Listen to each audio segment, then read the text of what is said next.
I am back for a new countdown. Cut the intro!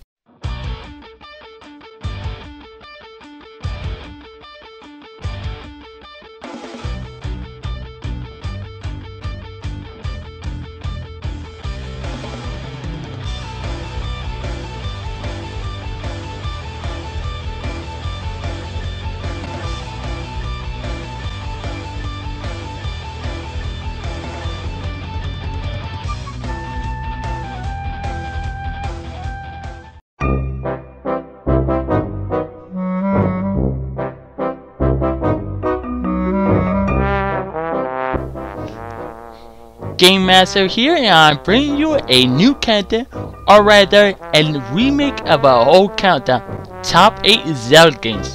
The reason why, because I only played 8 games of the series. I know I'm on my way to do that whole timeline as LP series, but before I start my journey in this cap, I thought this would be a good time. Whereas before in the old countdown, my opinions.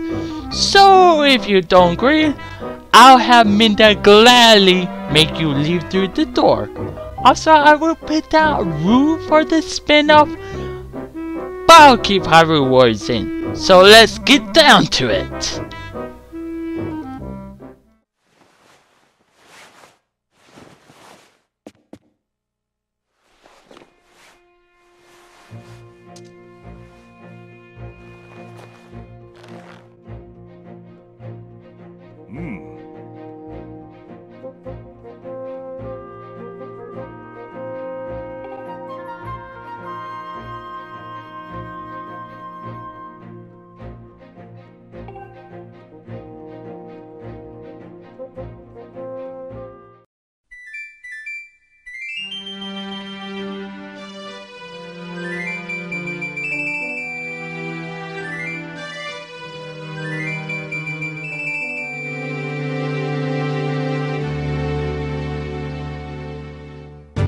Yes, I have put a green time low in this list because I love the other 7 so much. Anyways, let's talk about game as a history for me. In the older version of this countdown, I never talk about this game because A, I never grew up with it, and B, I never played at that point. So I picked up the 3DS version of the game, and holy damn, was it great! To me, the remake is different in many areas. But let's talk about the game itself. The game starts with Link, or whatever you name him, having a nightmare in front of Hyrule Castle gates. The gates open up, and you see a white horse with a young girl and an old woman riding away. You watch them ride off, then you turn to see a black horse with a man that has black skin and orange hair riding. He's about to blast you, and the screen turns black. Then a tree is speaking on language. It's logic. He's speaking to a fairy named Nami to wake you up and start your journey to save Hyrule. Nami flies through the village Link lives in, and to your treehouse. She wakes you up and you start your journey. I think I sum up the opening really well. Also in game you get the 3 weird stones known as spiritual stones. Then you have to go to a place known as the Temple of Time, where you learn Song of Time, or before when Zelda throws a green time to you. And when you play the song to open doors of time, you see a sword called Master Sword of Too bad it's just called Master Sword. No time jokes this time. Moving on! You pull the sword and Ganondorf has gone to the spiritual realm because of you. 7 years later, you're going to be the hero of time and your true journey starts. Okay, I like Ocarina of Time, but not enough to say it's the best Zelda game. It's not flawless. Anyways, shall we move on to the next game?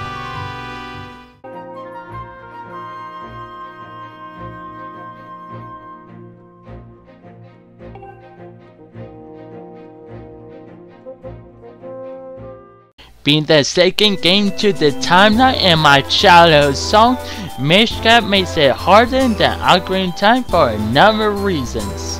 Well, not too many reasons, but you get the point. Anyways, the game takes place where Zelda, Link's childhood friend, visits Link today to come out for the festival today in Hyrule Castle Town, because today is the day that little guys known as Mish came to Hyrule 100 years ago. The two of them gone to the town to see the festival. After spending time while listening to stories, having fun, and Zelda giving Link a tiny shield, they go to the castle because that's where they get a sword made by Link's grandfather, Smith. A sword. Just a plain sword. Anyways, the winner gets to touch the Pikiti blade, which was stabbed in a chest called the Bound Chest, which has monsters in it. Like over 100 of monsters to roam the land, and 4 bosses. You know, nothing special. The winner, of course, was a villain by the name Vati, which he speaks out loud his evil plans, which a lot of villains love to do nowadays. Vati breaks the key blade in half, which caused the bound chest to open up and release 100 monsters to roam the land and 4 bosses to slay. And after that, Vati turned Zelda to stone with his magic. And with that, the quest to slay 100 monsters that roam the land and 4 bosses to gain 4 special stones to upgrade the Pikiti sword to its final form begins. Which makes 4 links, but this isn't 4, so still the other 3 links are fake. Oh, did I mention that I love this game over Ocarina of Time? Well, I do like the music and the characters a lot more. Sure, the game is shorter with only having 5 dungeons, unless you count Dark Hyrule Castle as it says.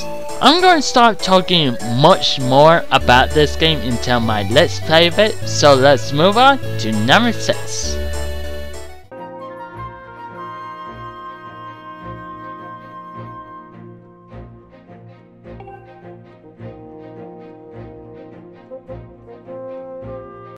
Here's the thing to know about me. I never played Link to the Past, so it will not be on this list. However, this bait will be here.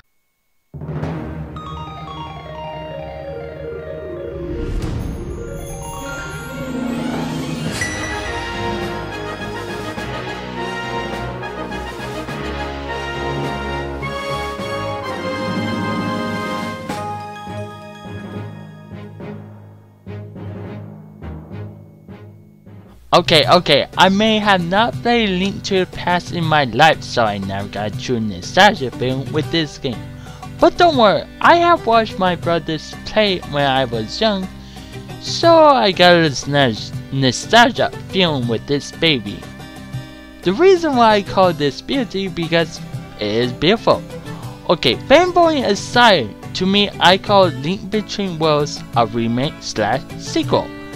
People can say it's not a remake, but to me it is, and this game takes 2 years after Link to the Past. There is enough reasons why people hate this game. Even the one I hate a lot is finding your items and not finding them in dungeons. When I first played this game, it never bothered me. Sure, I rented games and bought them there when I had cash, but as I said, it never bothered me. Same game is too easy? For my first time playing this game, I had nothing but an easy time. Hell, even the boss in Skull Woods that I almost rage quit on. And if you saw my LP of Splatoon during time control, you know how salty I am. The only boss I had easy time with was one in the Thieves' hideout. He was easy to figure out. And even between the overworlds of Hyrule and Lorule, I just love them both. I said before, I may not have got nostalgia feel with the music, but holy mother of Helia, I love spending time in both of the overworlds more than the dungeons. And one last thing, I never got shown between Hyrule and Lorule in my first playthrough.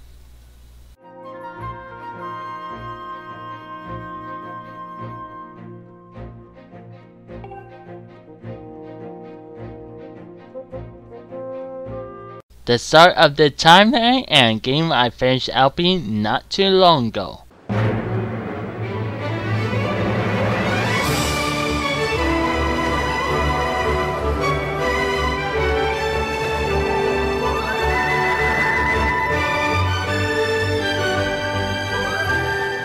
I don't remember what I said about this game in the older version of Countdown before, but there was a point where I stopped playing the game, but I still loved it and really wanted to replay it, but sadly I never got the energy.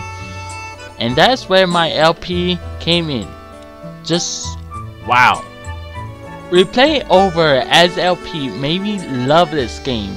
Sure, the game got a lot of hate for its gameplay, some of its story, characters, and overall, but I looked past those flaws and loved it over again. I never had a problem with the controls because I get used to it pretty quickly. I was planning to talk about the story a bit, but the story is a little bit too long. If you love to, you're gladly to watch my LP or not. And I think I'll end this here because it's so much better to hear what I think about the game in my LP, even though it's 115 parts.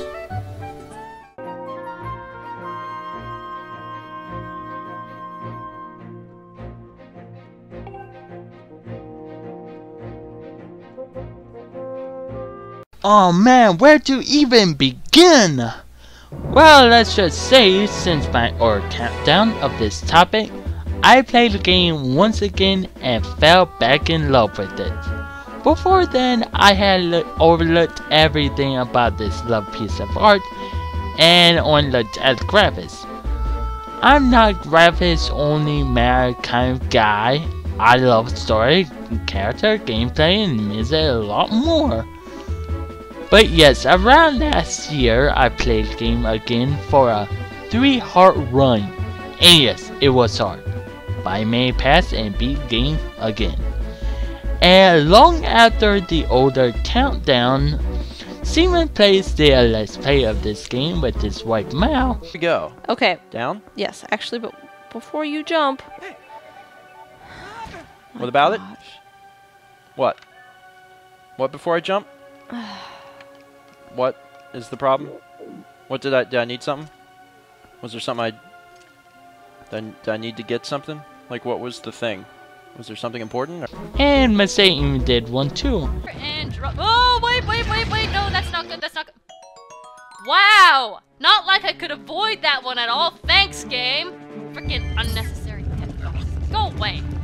Alright, so that Helmasaur got free. I fell back in love with this game.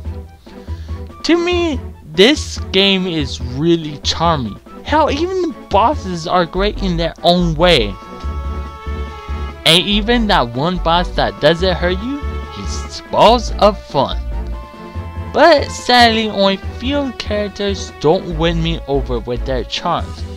Don't get me wrong, I can see why some people love Agatha. I can't just drag myself over to love her charm. However, there is one that does win me over with their charms. You may think it's Minda, but it's not. Zant. Just like everyone else that played this game before, or their first time, I thought Zant was the main villain and was going to be a fine boss. Until they mentioned about Ganondorf. That wasn't a single moment where I hated Zant. It's pretty much everything I looked into a villain. Fast looking, chills out and spine with his awesome design and music.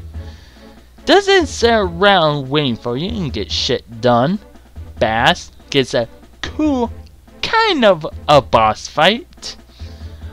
A really worked of a nut job at the end. Oh, and I did mention he's Bass. So yeah, this piece of art of a game is back to be my favorite. Nah, I just can't wait to play this game. Freaking unnecessary test box.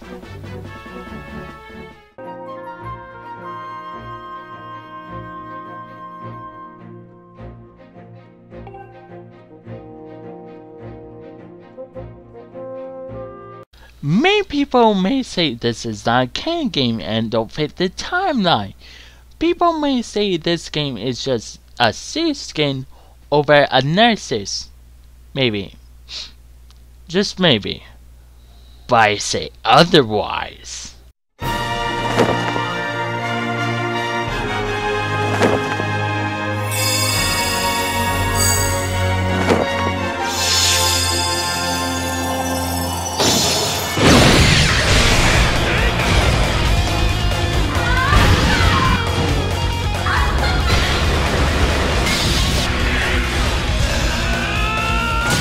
Hyrule Warriors may be a crossover and not a canon game, but that doesn't stop it by being one of my favorites.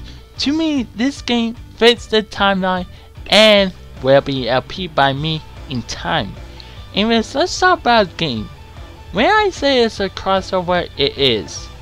Between both the Zelda series and Dynasty Warriors series. Now, I never played Dynasty Warriors game before and I keep telling myself I should, but I never got off my butt to play it until this game came out. The story at the beginning is almost like the other Zelda games. Hyrule's in danger, Zelda knows it's coming and has to find the hero of green. Hyrule is attacked, Link is set off to protect Hyrule the best he can. But the villain for half the game is not Gandalf, a new villain that only showed up in this game and is crazy about Link, Sia. Just like other villains before her, she's out to seek the Triforce and rule Hyrule, but she's being used by Gandalf just like how Sent was. And once again, like some of the old games, Gandalf gets the Triforce and rules Hyrule. For about an hour until Link shoves the Master Sword up his... Oh, and there's one more thing I forgot what this game has over the other Zelda games that makes it so lovable. Fan service. Not that type of fan service. Well, a little bit about that. A little bit of that. But what I mean, how Hyrule Warriors has older characters that appear. Two from Ocarina of Time, the Goron Chief, the Runia, and the Zora Princess, Ruto. From Twilight Princess, the Princess of Bugs, Egda, and the Twilight Princess, Minda, and the Usurper King, Zant. And from Sky Sword is the Goddess Sword, Fi, and Demon Lord, Girham. When I first heard of some characters, my inner fanboy died and gone to heaven. Anyways, I just stopped. I come too far.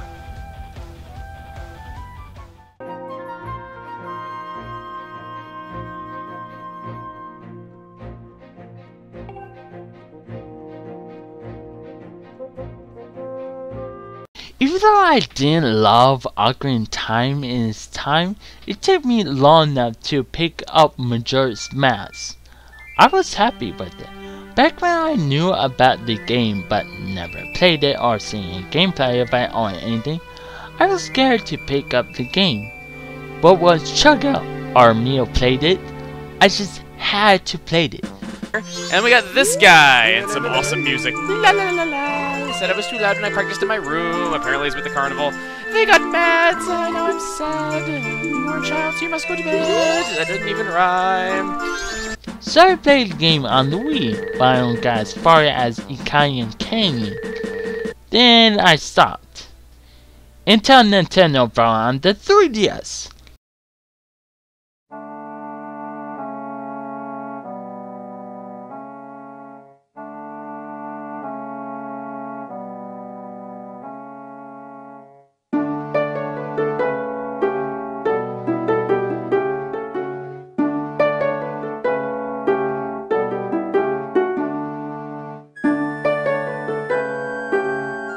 The day that this game was released, I played it non-stop for 3 days and finished it 100% within just 3 days. And the save file will stay like that for the rest of the time. Anyways, let's talk about the game a bit. The game takes place where Ocarina of Time ends, Navi leaving. Link is in the search of Navi until he runs into a Skull Kid with a weird mask. The Skull Kid stole the Ocarina of Time and Empoleon, leaving Link, or you, to chase after him. After following the path he went, you fall and land on a giant flower. Skull Kid curses you, making you into a Dooku scrub. Well, today couldn't get worse, right?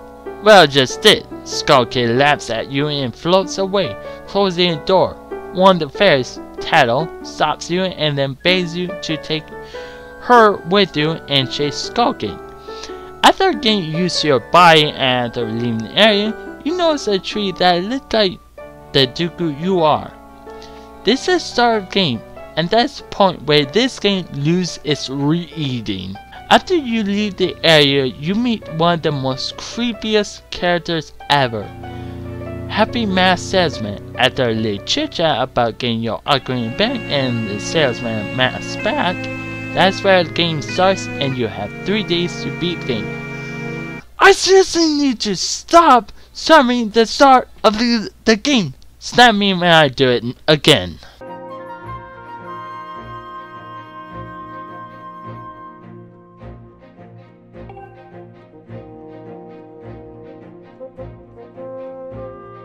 No matter what anyone says, this game will always have my heart.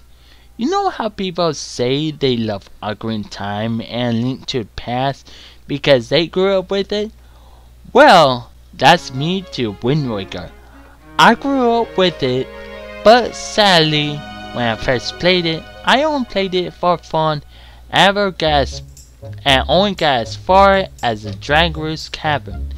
It wasn't until Super Smash Bros. Brawl that I unlocked Toon Link and played as him.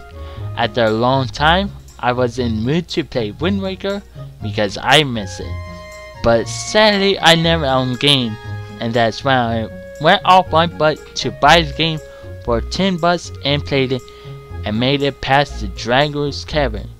And this was when I found out about Chucky Current and watched him. All grass shall perish beneath the might of his stubby little legs. Dun-dun! Oh. I wasn't going to summarize the story like I did for the others, but I will say, I still love this game today and will never stop loving it. The characters, the gameplay, the music, and even the graphics. I love every bit of it. With that being done, after like 2 years of no countdown, more and new remakes of old countdowns will come. This has been Game Master, and Zelda is my second favorite series of all time. I will see you guys next time.